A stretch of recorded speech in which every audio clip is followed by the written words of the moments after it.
जी अस्सलाम वालेकुम रहमतुल्लाहि व बरकातुहू। ख्वाजा आसिफ साहब ने फरमाया है कि नवाज शरीफ साहब तब वतन वापस आएंगे जब गिरफ्तारी का सजा का रिस्क ज़ीरो होगा। मतलब रिस्क ज़ीरो होगा तो तब वो वापस आएंगे। नवाज शरीफ साहब मेरे महबूब कायद हमेशा से रिस्क फ्री डीलें करते हैं और इस मर्तबा भी वो डील करके गए, बीमारी पे नहीं गए, डील करके गए। और ये ख्वाजा आसिफ साहब ने हमें बताया कि नवाज शरीफ साहब पुरानी इस्टेब्लिशमेंट की मदद से बाहर गए।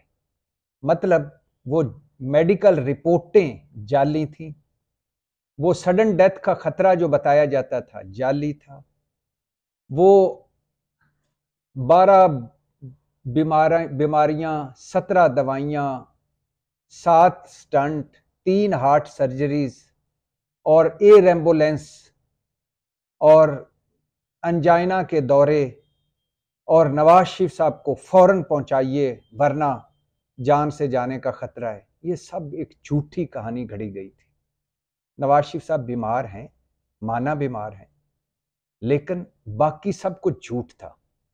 और मुस्लिम लीग नून ने उस वक्त बाकायदा स्क्रिप्टेड झूठ फैलाया और उसके बाद इसमें सब शामिल हुए। अदलिया ने उनकी जिंदगी की गारंटियां मांगी, लाहौर हाई कोर्ट ने, इस्लामाबाद हाई कोर्ट ने जिंदगी की गारंटियां मांगी, लाहौर हाई कोर्ट ने 50 रुपए के स्टाम्प पेपर पर भाई की गारंटी पर एक मुजरम को लंदन भिजवा दिया।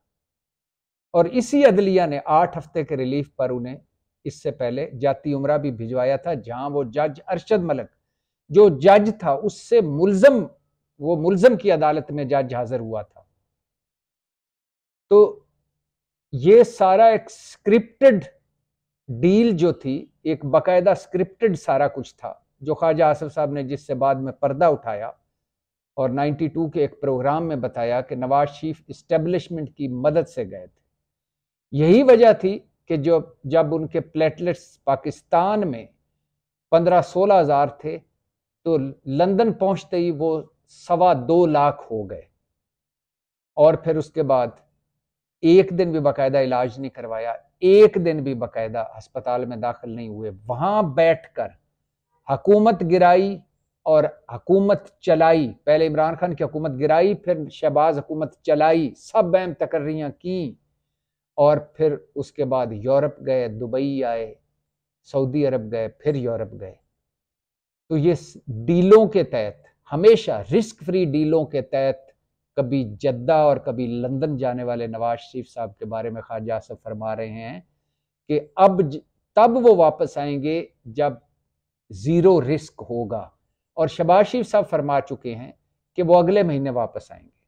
और मुस्लिम लीगी कह रहे हैं कुछ कि वो अगले महीने सितंबर में जब chief justice Umar Ata Bandial retire हो जाएंगे तब वो वापस आएंगे।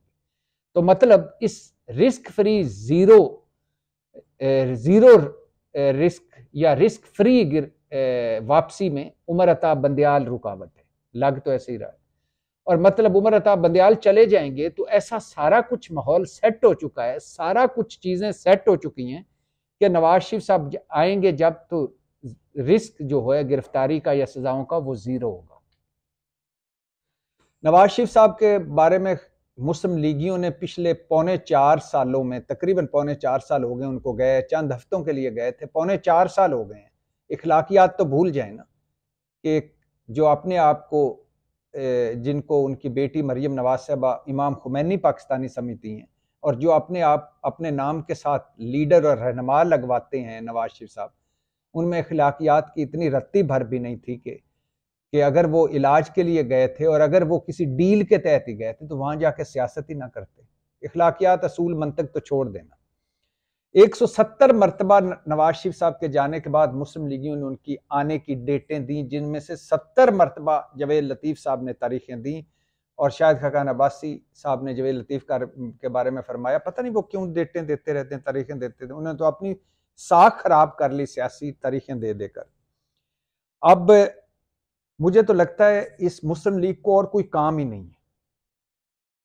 अब नवाज शरीफ आएंगे, दिसंबर में आएंगे, सितंबर में आएंगे, अगस्त में आएंगे, जनवरी में आएंगे, फरवरी में आएंगे, आ रहे हैं, आने वाले हैं। जब नवाज शरीफ खुद बकायमी होशो हवास में हैं तो फिर उन और साफियों से मिलते भी हैं तो वो खुद क्यों नहीं बोलते कि मैं कब आ रहा हूं? खुद मुंह में वो चिंगम चबा रहे हैं या बोल नहीं सकते या क्या है?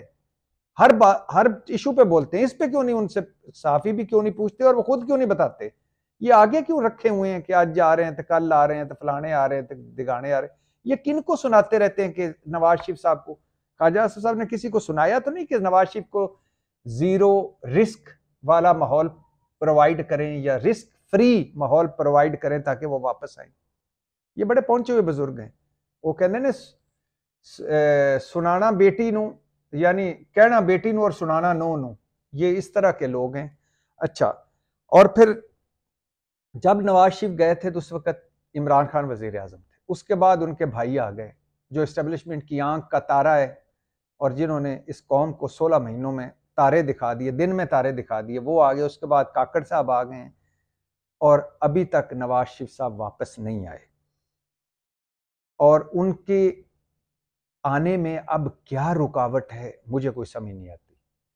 उनकी नायली ख़त्म हो चुकी है, नैब तरमीम हो चुकी हैं, 1100 अरब के करप्शन स्कैंडल्स फारग हो चुके हैं, इमरान खान जेल पहुंच चुका है, उसका सियासी मुखालिफ जो बड़ा सबसे बड़ा थ्रेट था, जो हर वक्त हाउस ऑफ शरीफ के इर्द गिर्द रहता था, उनके हवाले से जो बातें करता था या जो बड़ा उनके लिए ख़तरा था, वो तो जेल में है। शहबाज शरीफ एंड फैमिली टीटी स्कैंडल से बरी हो चुकी है। नवाज शरीफ साहब की अपनी नायली ख़त्म हो चुकी है। Maryam Nawaz captain of the Avenfield से बरी हो चुके हैं। सलमान, शहबाज और इसाक डार वीआईपी रिलीफ लेकर मुल्क में आ चुके हैं। और पता नहीं अब कौन सा ऐसा मरला है कि जिस पर नवाज शरीफ साहब ने वापस आने की अभी रोके हुए हैं। कौन सा वो रिस्क फ्री माहौल होगा जिसके लिए वो रुके हुए हैं? और अब आ जाए, किस बात का इंतज़ार है? नवाज शरीफ साहब को तो अब आ भी जाना चाहिए क्योंकि मरीम नवाज साहबा ने अब अपना एक नया कॉफ़ी का कप भी मुतारफ़ करवाया जिसमें काफ़ी लजीज भी होती है, गर्म भी रहती है। आए वापस और मरीम साहबा के साथ कॉफ़ी पिए। और आखिरी बात यह है कि अगर आ जाएंगे तो साड़ी सेहत की फ़र्क पेगा। कोई महंगाई कम होगी, कोई बेरोज़गारी कम होगी, कोई गुरबत कम होगी। और नहीं आएंगे तो फिर साड़ी सेहत की कम फ़र्क पड़ेगा। और अगर नवाज शरीफ साहब ये चाहते हैं, इधर नहीं आते, इधर माहौल नहीं है रिस्क फ्री, तो मुझे बता दें, मैं कोशिश करता हूँ अपने पाकिस्तानी भाइयों की मदद से कि पाकिस्तान को पहिए लगा के या दुबई ले जाएं या यूरोप ले जाएं।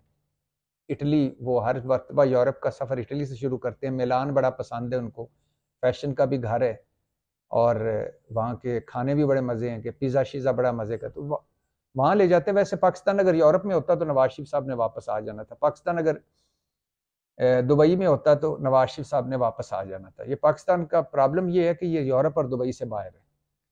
तो नवाज शरीफ साहब वैसे कितने खुश नसीब हैं कि कभी वो लंदन होते हैं, कभी वो दुबई होते हैं, कभी वो यूरोप होते हैं और हम इधर बैठकर उनके लिए, उनकी वापसी पर, उनकी बीमारियों पर, उनकी रिस्क फ्री माहौल पर बातें करते हैं।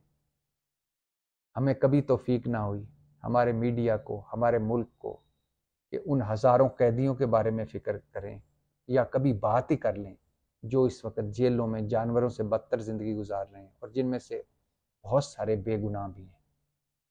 हम जब भी हमारे मीडिया पे कोई बात होती है, बस नवाज शरीफ साहब कब वापस आ रहे हैं, बड़ी ज़्यादती हो गई, उनके साथ तो जुल्म हो गया। अब इस जुल्म का मुदावा क्या होगा?